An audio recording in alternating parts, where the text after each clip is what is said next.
Paper ही केंद्र सरकार आणि शिक्षण मंत्र्यांच्या जबाबदारी आहे असं वडेट्टीवार म्हणतायत। जनता भाजपला माफ करणार नाही असं देखील वडेट्टीवारांनी म्हटलंय। तर काँग्रेसच्या काळात अशा घटना घडल्या नाही, या भूमिकेत राहू नका असं संजय शिरसाटांनी म्हटलंय। आदिवासींवर गोळ्या झाडणारे तुम्ही आहात असं देखील शिरसाट म्हणतायत। वेळेवर रंग बदलणारे हे सरडे असल्याचा टोला देखील शिरसाटांनी लगावलेला आहे।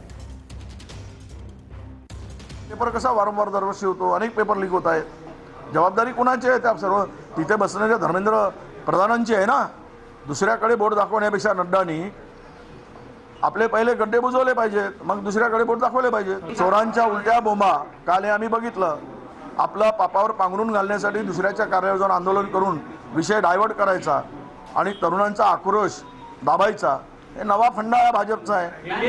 यांना जनता कधी माफ करणार नाही। आम्ही शांततेच्या मार्गाने आंदोलन करत होतो, मार्च करत होतो विद्यार्थ्यांसाठी। तर ह्या आणि अशा पद्धतीने हाताळणं म्हणजे हे फार पोलिसांची दादागिरी होती, ही गुंडगिरी होती।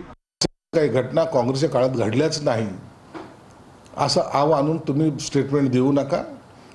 तुम्ही धुतलेल्या तांदळासारखे नाही आहेत। राजा हरिश्चंद्राच्या भूमिकेत येऊन गप्पा मारणं हे सोपं आहे, पण केलेलं मागच्या काळातल्या ज्या घटना आहेत त्या जर पाहिल्या त्याच्यापेक्षा भयानक काम तुम्ही केलेलं आहे। ही तर लाठीचार्जचं उदाहरण लोकांना देतात।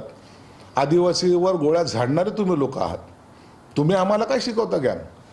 किती आदिवासी मेले त्याचा कधी हिशोब द्याल का नाही लोकांना? म्हणून हे वेळेनुसार बदलणारे सरडे आहेत। या सरड्यांना दुसरं काही काम नाही आहे।